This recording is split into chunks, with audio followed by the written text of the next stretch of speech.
I've been a very lucky boy. Lumino have sent me their new PL5 LED light. All right, you lot, I hope you're all well. If you're new around here, please think about liking and subscribing. The whole channel and all the videos are all about the Sony/Sigma APS-C setup with a few little reviews like this thrown in along the way. So Lumino reached out to me recently with their new PL5 LED light. There it is, diddy little thing. And the reason I was quite interested in this light is because it does a couple of little kind of special effects. It does like a lightning effect and a fire, like a flicker flame effect as well, which is something that I need for an upcoming music video that I want to shoot, obviously when we can shoot it. So I was like, yeah, cool, send it over, because I could do with that. So yeah, I'll do like a little review for you. Some of the other decent selling points of this light are obviously its size, its price. At the time of making this video, I think it's $49.99 in the UK, $59.99 US dollars, which seems a pretty fair price given the kind of features that it's got. It's got its own built-in battery, which is super handy because my camera bag seems to be getting filled up with batteries lately, especially if you own the Sony a6500 like me. I'm sure you understand we need plenty of batteries. It's bi-colour, so it goes from a nice warm 2700 Kelvin right up to 6500 Kelvin. It's got a CRI rating of 95%, which is pretty decent. That's just kind of how well it renders colours of objects and subjects. It's made of plastic, but it feels pretty robust. It doesn't feel like that cheapy kind of plastic. It's, you know, it's quite a nice sort of matte finish. It's magnetic, it's got like a little plate on the back here. And on full power, it's gonna last you about an hour and a half, which is pretty decent. I didn't want this review to be just like another unboxing video, although I have kind of done that at the end so that you can get a nice close-up look at the product and see, you know, all the buttons and how it works, all that kind of stuff.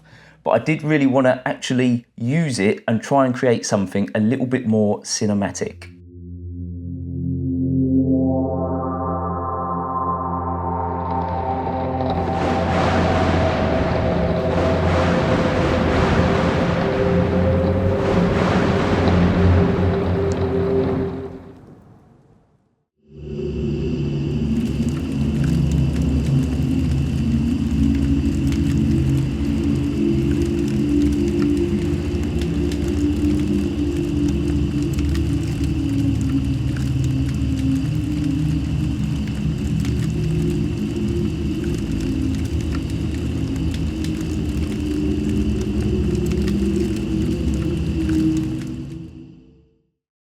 I don't know about you, but I think that actually came out looking pretty decent. I think with a little bit of sound design and stuff thrown in, you can kind of blag those effects. Oh, and by the way, I wasn't using it in pouring rain.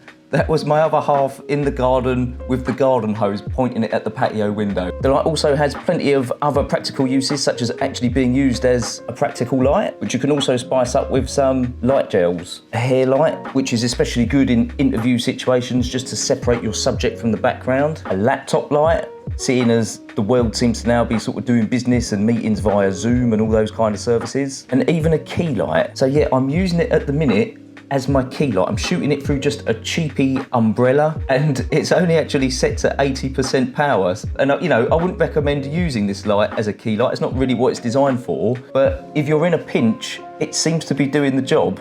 So anyway, let's now have a little close-up look at the unit out of the box and I'll show you, you know, how the controls work, all that kind of stuff. Okay, so here is how your Lumino PL5 is packaged. We've got a little list of all the specs on the back there, which I'll actually throw up on the screen for you. Just if you want to pause it, you can check all those out rather than me sitting here listing through them all. Inside the box, we've got instructions, which we don't really need, to be honest, because it's pretty straightforward. We've got the light unit itself. We've got a little cold shoe mount to mount it to the top of your camera. Charging cable, USB-C charging cable, and also a little carry pouch for the unit as well. There was also a magnetic sticker in with this pack, which basically you can stick to a non-magnetic surface, i.e. the back of your phone, if you're one of those people that likes to vlog using your phone. size-wise, just to give you an idea of scale, I mean, that was an iPhone 11 I just put that up against, but there's a playing card there just to give you a bit of an idea. So it's very small and very pocketable. Just looking around the unit, you know, it comes with a 3/4 inch screw bit at the bottom there. It's obviously got a couple of little feet which comes in handy if you just want to stand the unit up. We've got the USB-C charging port, and then the only other 2 buttons on the unit, which we'll look at in a minute, is just obviously the power on button there and this side little function button here. Okay, so just taking a quick look at how we operate the light. Just got the power button here, which if you hold it down is going to power the unit on, and then a single click of this button will take you from the kind of special effects lighting, if you like, over to the normal sort of light. You'll see we've got a little indication up here of how long the unit's going to last with what charge we've got in it at the moment. At the moment, you can see we're on the intensity setting, so you can push this up to 100%, obviously drop it right down, goes down to 1%. If you then hit this function button, it will let us adjust the temperature of the light. So at the minute we're at 6500 Kelvin, which will go all the way down, give us a warm light at 2700 Kelvin. Hitting the power button once more will, again, like I say, get us over to the special effects side. And then we've got a few more options in this side. So obviously if I just get us up to at the moment, as you can see, it's on lightning. We've got the intensity there, which is effectively the brightness basically, which you can bring down. Obviously, if that's a bit too bright, you can adjust that down. If we hit the function button again, you'll see at the minute it's on number 2. So you've got kind of, this is the intensity of the actual sort of strobe, if you like. So you'll see if we go on to 3, it goes a bit more bonkers. Or you've got number 2 there, or the first setting, which I find is probably a bit more accurate, to be honest. And so if we then flip over to the fire effect, you'll see much the same deal again as the lightning one. We can go over and adjust the intensity of the light, the brightness of the light, 100 down to 1 again. And then hitting function again is going to bring you down to slightly different sort of versions of the flame. So the first one is kind of like the tamest flame, if you like.